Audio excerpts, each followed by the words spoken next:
Bom dia, Bom querida. dia. Bom dia. It's early in the morning. For over here, yeah. It is Yeah. about, I've been trying to do things earlier outside of school hours, just so that there's more time to dedicate to helping Aurelia do her work. So Yeah, I actually started at 6 yesterday with the client. Did you call, really? So I did, yeah. But it's all right. It's quiet and it gets it done. I was going to say everyone is still asleep. For now, yeah, until they hear me talking, and then you may see a little, head come over here and want to hug pretty soon. But how are you doing? Yeah, I know. It's that feeling. Trying to stay positive, but just like, okay, kind of getting over this, Yeah. Yeah, I get it. Yeah, and I'm typically a half full, mm-hmm. kind of person, and I'm keep trying to see the half full in it all, but it doesn't. It's a slippery slope if you start thinking half empty and then forget it. It's not good. But no, yesterday I had a very sad kind of day, day. And it was the type of thing where yesterday I was like, oh, I've had it. More so than in a while. Like we get it. We need to do what we need to do, and whatever. But yesterday I was having a bad day, and it was funny because I did my Facebook Live yesterday, and I had people saying, "You sound kind of low today. Are you okay?" So they were people here. Could pick up on it. Wow, yeah. They did. That's sweet. So it is such sweet people, and it's the same people that that are together every Wednesday, which is really cute. Yeah. It is so cute. Those are going well, right? They really are. Good. They really are. It's kind of neat.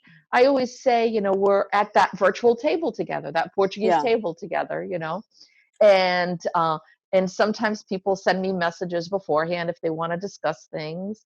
If not, I write my thoughts that I want to review with people. Okay.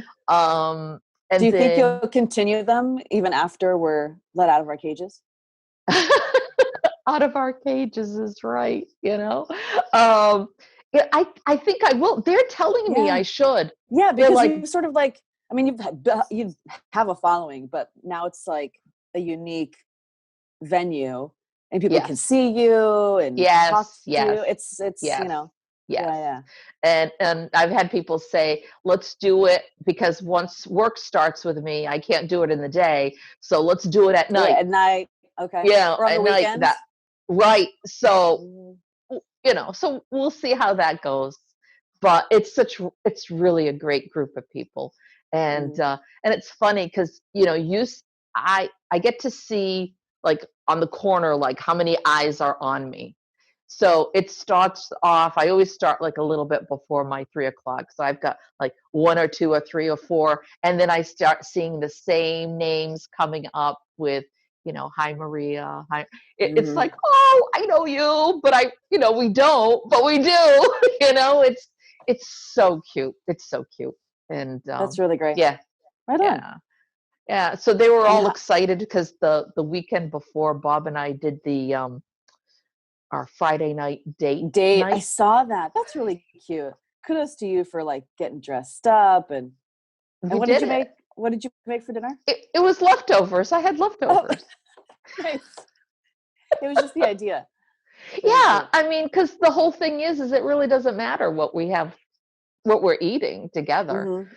What matters is that we were taking the time to make it special, and that's the whole thing. Yeah. Very so nice. the same thing. Someone was like, "What did you make? What dessert did you make? And it was like, I had to use what was in the fridge. I'm not wasting anything. So, it's a different time. But I liked, I don't know if I'll get Bob in the tux again this week. Yeah, that was like, it was like, we got dressed down to the shoes. And I haven't worn high heel shoes in a very long time. It's a good thing you didn't have very far to walk. Yeah. I gotta say, kudos to you for having the energy to do that, because if someone told me right now that go shower and put on a fancy dress and, I'd be like, oh, really? Yeah. Can I just, no. Well, what's funny is I always, it's like I said, a friend of mine has been doing that since all of this has happened. So it's going for her like 7 weeks. Every Friday, her and her husband get dressed up. They take a picture of it in front of the mirror. They see their new outfits to show, this is what I wore today. And I'm thinking to myself, wow, that's commitment, number one.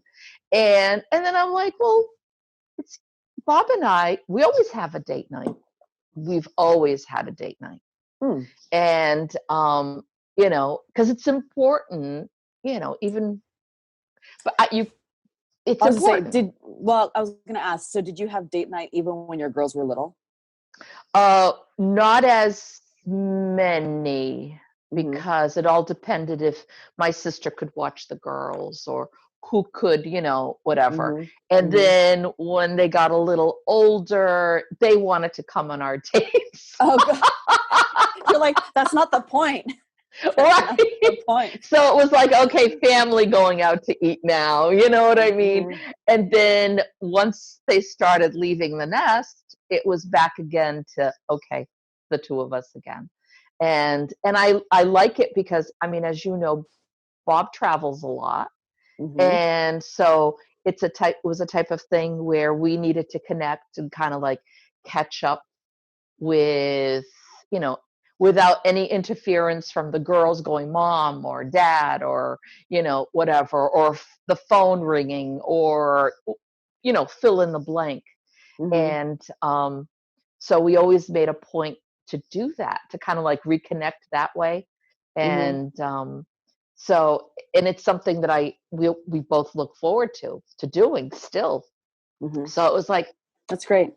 Why aren't we doing that? Let's make it special. So I think Friday I'll do it again. I'll not the getting dressed up not and the tux. All that. I won't do that. But I will set the table. I'll put back candles and flowers, and I'll set up the table again and make it special. So it feels more special. And we'll take our phones and put it in the other room, that kind of thing. Yeah, that's a good idea. We might do that so the day that we're recording this is a Thursday, and it's the Thursday before Mother's Day. Yes. And Aurelia's birthday happens to fall on Mother's Day this year. So we're trying to figure out little things to do. And one thing okay, her door is still closed. We're gonna schedule a birthday parade. It's a surprise for her. So we've asked like her classmates and some family and teachers, and other friends to, hey, we're going to be at this spot at this time, drive by and like wave and say happy birthday. Very sweet. And then we're going to do a Zoom happy birthday for all the family and friends that are remote, far away. Very nice. But the whole kind of special dinner thing is kind of cute because, we could set the table with, like you said, flowers and have her put on a fancy dress. And that's right. Really make it like a happy birthday. Special. Have a special dinner. Make it special dinner. And we'll have mac and cheese because that's her favorite food, right? There you go. All of us will have mac and cheese. In the little Kraft. I don't know. You probably haven't seen these because you haven't had to buy them. But, Kraft makes those little microwave individual serving cups now. Yeah. It's like 3 minutes and you have your own mac and cheese. Well, they have unicorn mac and cheese now. And, for a little girl that is like, I think most little girls these days, it's unicorn. They like unicorns. Everything. We can all have unicorn mac and cheese. Hey, that's okay. That's all right. Yeah. That's okay. Yeah. But it'll still be special. But, it's the things we have to do now to put some type of normalcy in it all. It really is. Or do things to, make us laugh and just kind of release. Because laughing is like a release, right? Like yes, it is. So and it causes endorphins to make you, even happier. But, it's Mother's Day weekend. And, we was talking before and I was like, blah, it's the type of thing where I mean, it sucks. I mean, it really sucks that I can't be with my children for Mother's Day. It really, and I think that's what hit me this week was that, this coming weekend is Mother's Day. And I'm really sad. I'm really sad about that part that I can't celebrate Mother's Day with my children. So, yesterday we were doing as we always do, we do FaceTime, not FaceTime. We do FaceTime every day. It with my 3 girls. And so yesterday, Erica was with Amelia, and I'm seeing how she's doing, and she's babbling now, and so cute. She's she doesn't really crawl like she does like the worm. That's cute. Yeah, so she's doing that, and so I'm seeing that, and it's like, yes, I'm seeing it on here, but I really would love to like be there, And then at the same time, I've got Rebecca, who's further away, and I've got Sarah, who's in New York, and I'm thinking to myself, oh my God, I we always try to, on the weekend for Mother's Day weekend, we always try to have like, it's usually here at my house, and everyone comes together and we do something like, whatever.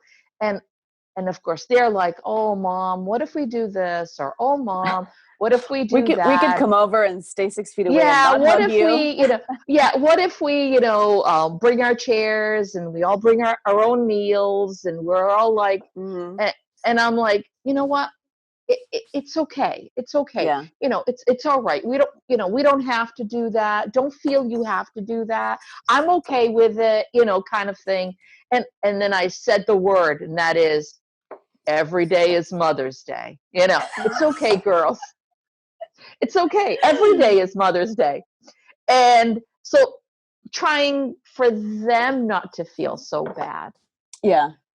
But at the same time, I'm like,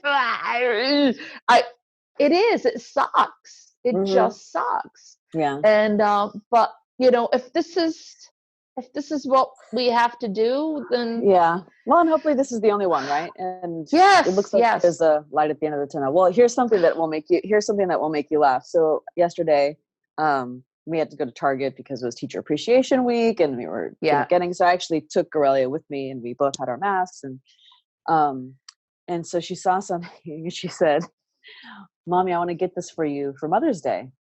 And so I joked, okay, great, I'm gonna buy my own Mother's Day gift, ha ha ha, right? I said, what is it? What? Girl power! Isn't that so cute? So this is my award. Being a mom. I love it. Right? I love it. So cute. I love it. I'll probably end up in her room, right? Yeah. But as with everything that we buy, we just give to our girls, don't we? I mean, we just do. We just give. Yeah. So. So yeah. So. It's a great thing. It's a great thing. So what else have you been doing? Have you working on the next book, painting? I mean, last time we connected, we were all had our projects and working on stuff. Yeah. This past week, I really have not been doing much. I've been a bad girl. I know. I'm a slacker. I just don't feel like it. Even today, I'm like, okay, when I finish this, because we're doing this earlier in the morning, I have to cook a lot today, because usually I like to do that in the beginning of the week. And I've just like, okay, let's just use up everything. So today I'll be cooking up a storm. And then I like doing that and keeping it like making a big pot of soup and all of that stuff. So speaking of speaking of meals, I want to give a plug for everyone out there that is looking to maybe do something, or like, how can I help? Palcus is doing partnering with like MAPS and Immigrant Assistance Center in Posu and Valer and Naipalc to sponsor meals for elderly. Yeah. So if anybody wants to sponsor a meal for an elderly person in our community, you just have to go to the website, and it's $12 a meal. That's wonderful. So it's basically a $12 donation. You could do 1 meal, you could do 5 meals, however many you want. But at least we know that those organizations that are delivering groceries, delivering meals, delivering activity sheets, delivering cards and messages of that's support. Wonderful. That really is wonderful.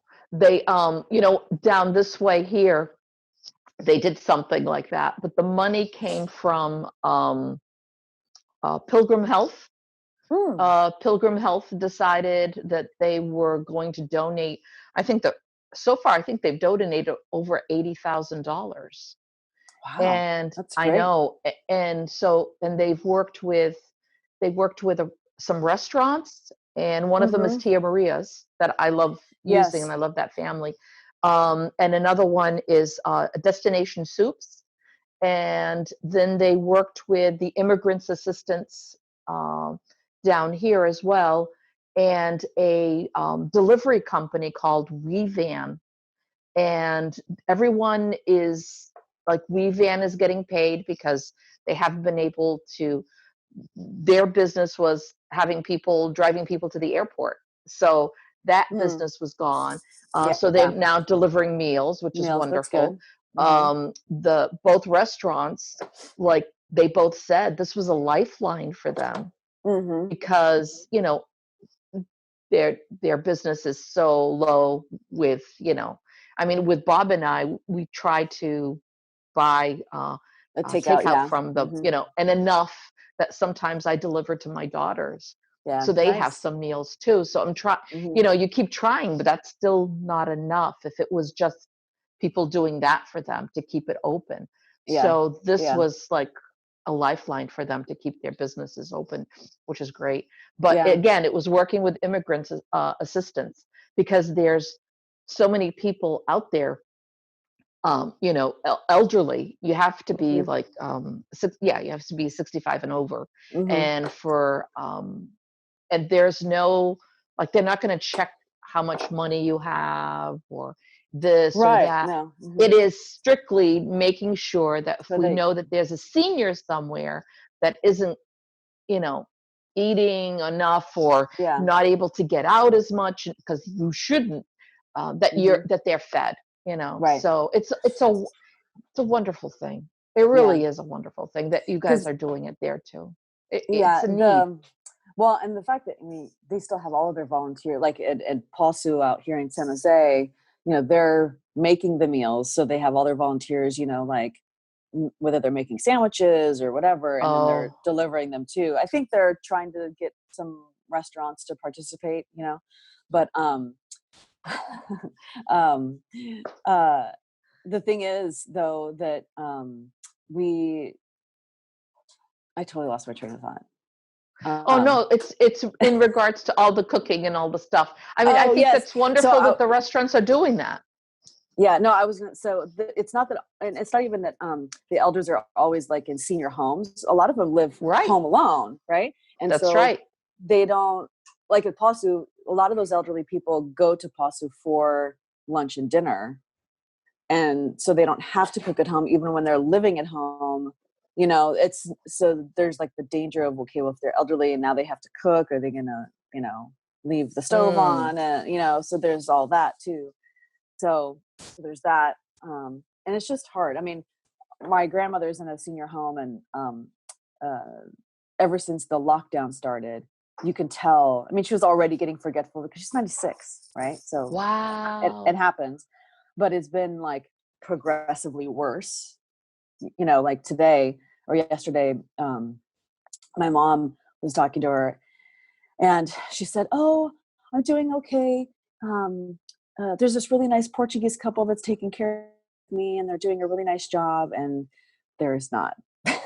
She's in a home where there's not one other Portuguese person. It's a nice place, but yeah, I mean, so I don't know if she's like hallucinating now or what, but it's, stuff like that happens. And so, yeah, it's, the last time we spoke, I had friends of mine, coworkers of mine, older coworkers of mine that I used to work with, like 3 of them, 2 of them had lost their moms, and one had lost her dad because of this. And, and just recently, another friend of mine, her mom is in an assisted living, and, they just found out she has the virus as well. So, and they had to make that decision of whether for her to be with a vent or not. Did she need it though? I mean, not everybody needs it. Oh, she needed it. She has pneumonia. Yeah. Oh man. Yeah. So they had to make that decision of the pros and cons of being ventilated. Yeah. And how really, you want to avoid being ventilated by all means. Yeah. And so they had to make the hard decision of just keeping her comfortable and giving her morphine to just let her pass. And because they said, is she not yet? Oh gosh.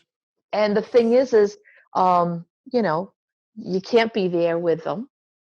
That's been the hardest thing for my mom, is that, she, calls my grandma every day, and even talks to the staff there, but they won't even let her go up to the window and talk to her. They're like, we don't want anybody even on the premises for a while. Really? So that's been, I think, the most troubling part for my mom. Is she's like, I can't even see her or do anything, or Yeah. So that's troubling. It's it's a hard time, folks. And I what? And I think how someone was saying, it's going to get harder before it gets better. And it just means that we're going to know more and more people who will lose their loved ones because of this. And that's what's the hardest thing. And we can't be there for each other for comfort. Yeah. Well, then you think it too about funeral services. You can't even have funeral services, Right. You can't. And I was actually talking to a friend of mine who, not to go down a really morbid path of this discussion, but yeah, I know this is the feeling we're feeling right now. Isn't that the truth? Yeah. So a friend of mine is on the board of directors for a cemetery. Yeah. I was like, I guess that's a thing, right? You don't think about it, but that's a thing. Yeah. And she was saying that, one of the challenges they're having is they don't have enough room in their morgues to store the bodies, right? And so what do you do where, so they're trying, and I don't know what the solution, I don't know what they've come up with, but that's holy crap. I didn't think about that. When there's an overflow and you have these people, how do you handle that in a respectful way? Right. You can't just throw them in a meat locker. I mean, it's such a oh my God, what do you do? And that's the reason why some cities like New York, they got refrigerated trucks, and they had to do that. Oh my God. I didn't even know about that. Yes. Oh. Yes. My gosh.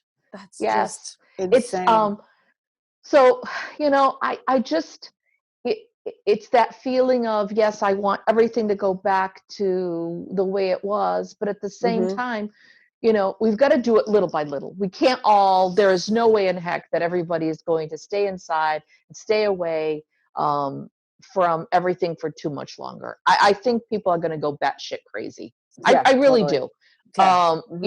And even the smartest minds are going to understand that we all it just needs to come back to a little bit of normalcy. Yeah. So the biggest debate we have here going on with friends that I know is my hairdresser. My hairdresser, you know, I love Jeremy. My God, I love that man. He's such a sweet man. And he's so talented. He has such a successful business. And for the past so many months, it's like he's not making anything. And, you know, because they're self-employed, and all of his, you know, 4 or 5, you know, girls that work, you know, for him, they're not getting paid either. So it's a whole thing. And like he says, I've got, you know, a mortgage on my building. I've got a mortgage on my home. I've got bills to pay. I've got to feed myself. How am I? And I'm not getting any money coming in. So they're looking at, here in Massachusetts, I think Boston is going to start off with phase 1, I think the middle of the month, where they're going to start letting restaurants with outdoor patios start opening. Oh, that's nice. Okay. Yeah. And so that'll be, not every restaurant has an outside patio. So again, you're limited to that kind of thing. Or, you know, how is that going to be? You know, is there going to be plexiglass between everyone? The tables, the tables have to be 6 feet apart. You know, they're already saying you could only have 6 people to a table max. You can't have a party any bigger than that. I mean, so there's like all of these little things going on, but they haven't started saying for hairdressers, nail technicians, massage therapists, they haven't made the decision on that yet. So I guess he's been getting a lot of, you know, clients that are saying, well, you can't open yet. It's too dangerous.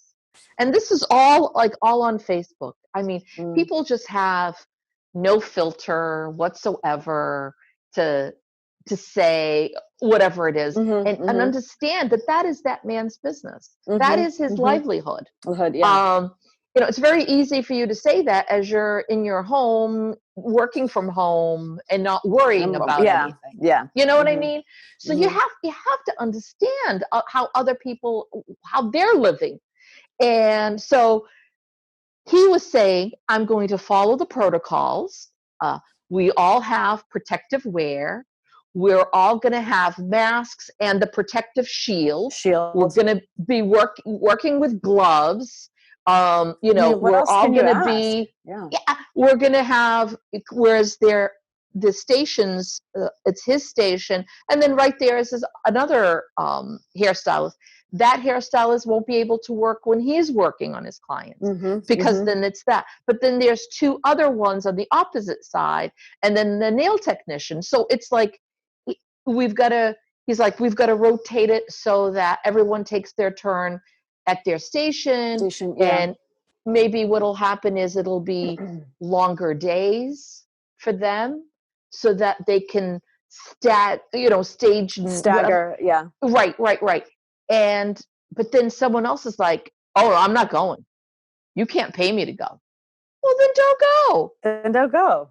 Don't go. Forcing you. Yeah. Right? Who's forcing you to go? You don't have to go. But if there are certain people that want to go and have their hair done, they have the choice to do it. Yeah, exactly. If you walk into an establishment that's open and you see that they're not following protocol and you feel uneasy about it, then you can get the hell out. Exactly. It's, I don't know. People are very angry right now. I see people very angry. Yeah, but I mean, people have to just sort of take a step back, because the other thing too, like, I don't know if I told you about the time I went to the post office, you know, and the post office, they have like the giant plexiglass. There's like a small space to, you know, put your package or your envelope. I mean, they're like totally taking all precautions, right? And you know, the rest of us are in there with masks or whatever. And there's a guy, and of course the line is long because things are taking longer, right? Right. 6 feet apart. Yep. Right.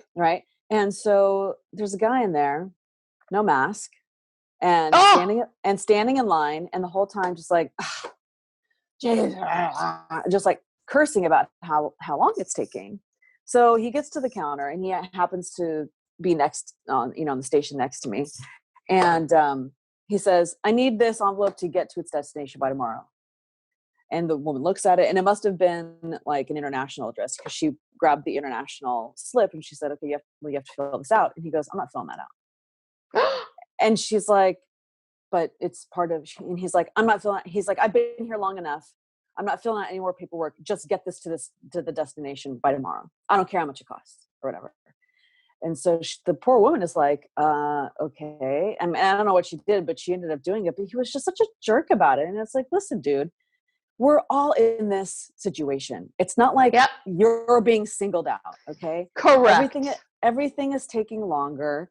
Everybody is trying to figure out like the safe way to do things. So just have a little patience, right? So like for your friend, when he opens his salon, even though if they have scheduled appointments, staggered appointments, sometimes things take a little bit longer. And if somebody shows up for their 2:00 appointment and they can't sit in the chair yet because the other appointment is like finishing up, ladies, let's have some patience, right? I know.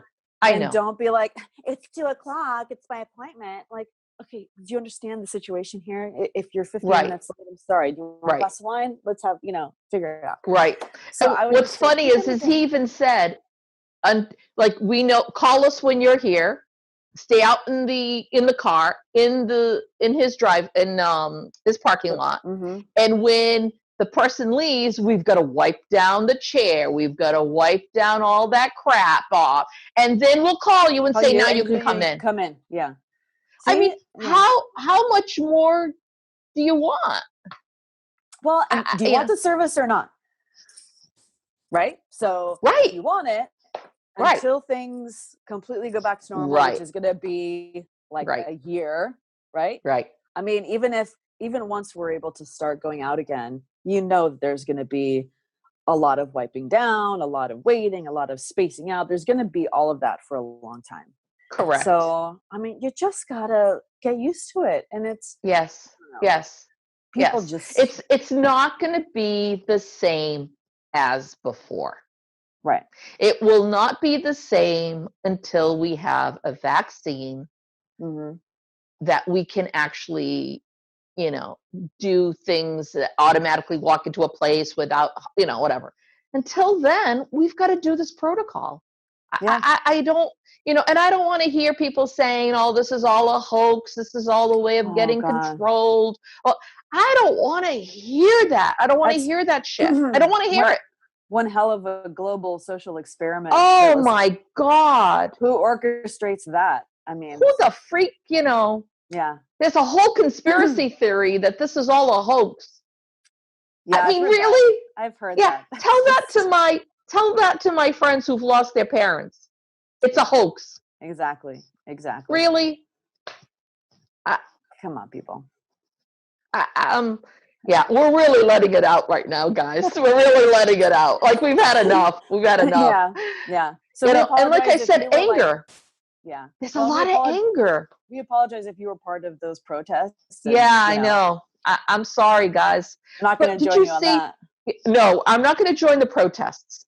I'm not. Even though we have the right to protest. I get it. Mm-hmm. We live in the United States. We have that right to protest. Sure. That's not what I'm saying, because we do have that right. But really, this particular cause, not. Yeah, I get it. I mean, we all want things to open. We all want things to come back. I know plenty of people who have businesses that are really struggling right now, that I want nothing more than to have that back for them. Yeah. And they want it too. It's not that. But you can't come from other states. And that's what they were doing. They just did this in Boston. Before May 6th, wearing masks is like, if you're outside, you've got to wear masks and all that. They had a protest at the State House. People were like next to each other like sardines.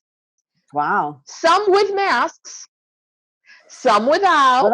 Mm-hmm. Yeah, hypocrites. They're wearing masks, but they're saying open up and yeah. And you know, and to say to and I'm thinking to myself, and then they have policemen there too, because they've got a crowd control, and so you're putting our policemen in danger, because if they get sick, because you know, and then somebody was saying, because I always love to listen to NPR, and they were saying, just listen to the interviews that people gave to the news stations. They all have Southern accents. Oh, so they came from the South. They came from the South. And I guess someone had after called in and they said, yes, we were talking to some people who are from South Carolina. Really? You know, that's a thing though, bussing in protesters, no matter what the cause is, and they even do it for rallies, like presidential rallies, especially during election years and stuff. So that's become a thing. So that's why whenever you see so groups fake. Whenever you see groups of protesters or whatever, and I'm always leery of like, that's not, all those people aren't from the town that they're protesting in. And so it gives a very false sense of, oh, that's how these people feel in this town. No, there's probably maybe 100 or 200 people from that town, but then the rest are bussed in, and they're paid. A lot of them are paid. I didn't know that. See that? This is because I'm thinking to myself, I'm looking at it going, who the heck in their right mind would be doing this? Yeah. And then you hear later on, oh yeah, the majority of them weren't even from people from Massachusetts. It was people from another state. Now you're telling me they get paid for this. I mean, yeah, I know. Ridiculous. It's crazy, right? Stay in your own state. Stay in your own state. I mean, God, you know, I have to tell you, of course, our daughter, one of our daughters is up in upstate New York. So, and early on in all this, she was like, I'm going to come home. And we're like, if you're going to come home now. Like, come home now. And then after, she's like, oh no, my roommates and I, we're going to stay. And we're like, okay. But all right. And then the following week she'd be like, yeah, I think I'm coming home. And we'd go, okay, but you gotta come now. And then oh no, we decided I'm gonna stay. So this went on back and forth. And then finally she's like, I can't take it. I'm gonna come home. And both Bob and I are like, okay. You can't now. You can't. You kind of missed that opportunity because number one, when you come across that state line into Rhode Island, the troopers are pulling aside everyone with New York license plates because because that was the epicenter of what, like, the number. It was really bad in New York. So if you've got a New York license plate, which she does, you're going to be stopped. They're going to take your name. They're going to take where are you going to go, who you're going to be with, where is it going to, because they're going to follow up with you, because you're just to let you in through the state and then come here. And then once you come here, you're going to be quarantined in the house, you know, either you're going to be upstairs and we're going to be bringing your meals up the stairs for 2 weeks, or you're going to be downstairs and we're going to like block off because it's close, you know, to the kitchen. We're like, what we're going to do, it's going to have to be upstairs because there's bedrooms and a bathroom, so it's just going to be upstairs. And we're like, do you want to do that? And she's like, well, I don't want to be pulled aside by it wasn't even state troopers. It was the what do you call it? Army. Oh, really? The National Guard? Yes, the National Guard was doing it. Oh, wow. And, I mean, that governor of Rhode Island was like, we're going to protect and like people that are coming in, we're going to know who it is. And she's not playing any games. And so she was like, oh, okay, I guess I won't. And so she didn't. And so, you know, there's talks about, you know, I hate saying this out loud because I hope they're so wrong, but they're talking about like, you know, November, you know, with the flu season coming, that there might be like a resurgence of, So I'm like, oh, I can't. I really can't. I can't even think of this. I can't because it's one thing. This happens to us, and we go in, we understand, but we know what it's like. So if we have a little bit of freedom for a little bit of time, and then all of a sudden they tell us to get back in, that'll be harder. Yeah, that'll be harder for people. It will be. So, but I did say to her, if that happens, you better get your butt home. Yeah. Home.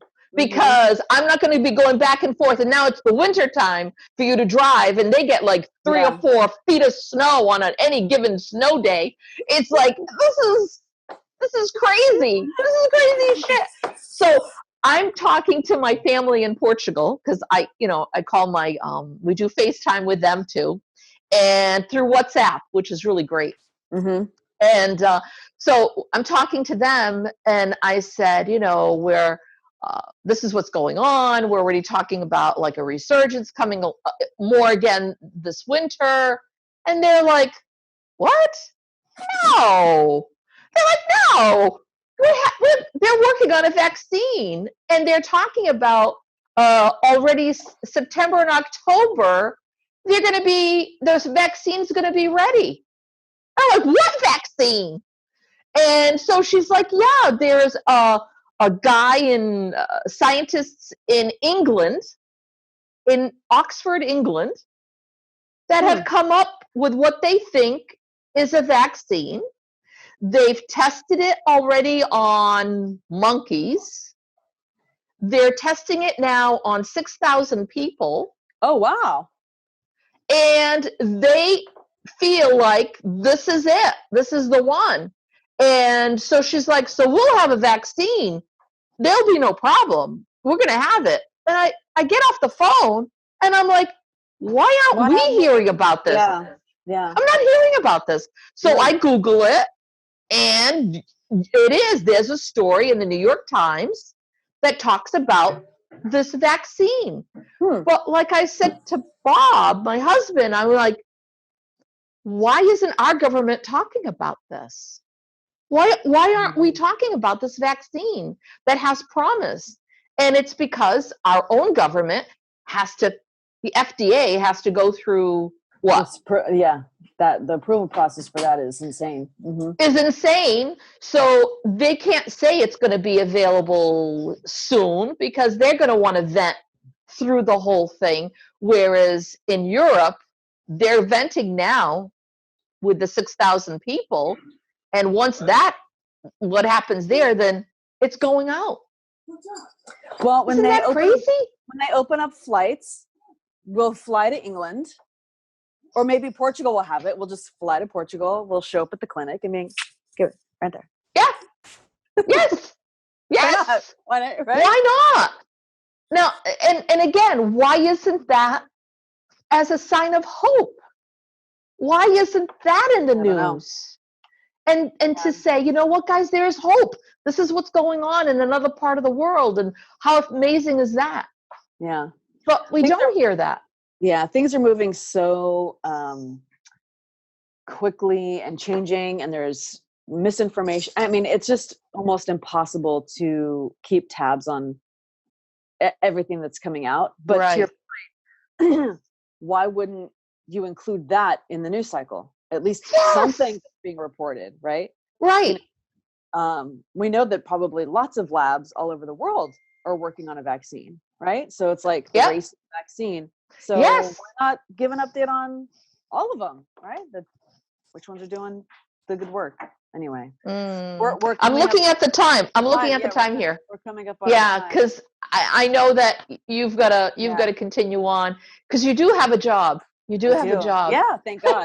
Thank God. Thank God, yes, is right. Yeah. So I know you need to do that, and I know we need to cut our time off.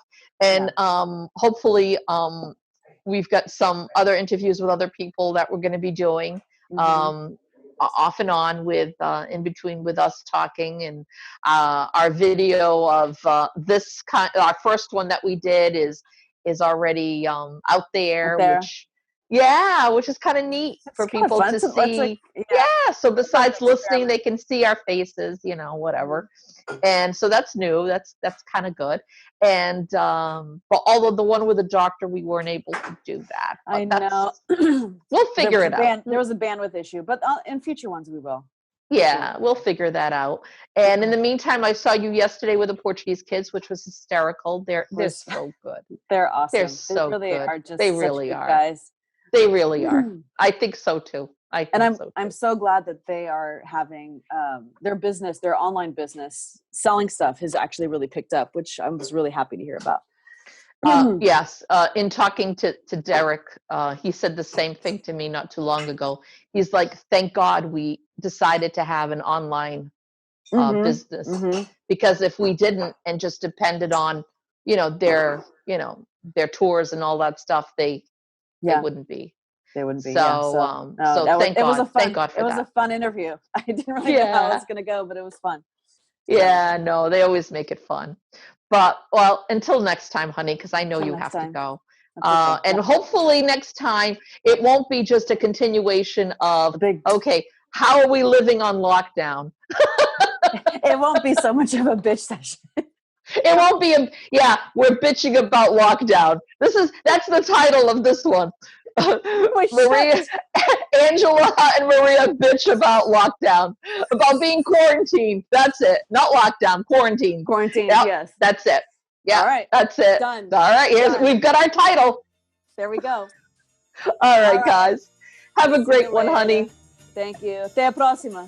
Até a próxima, querida. Tchau.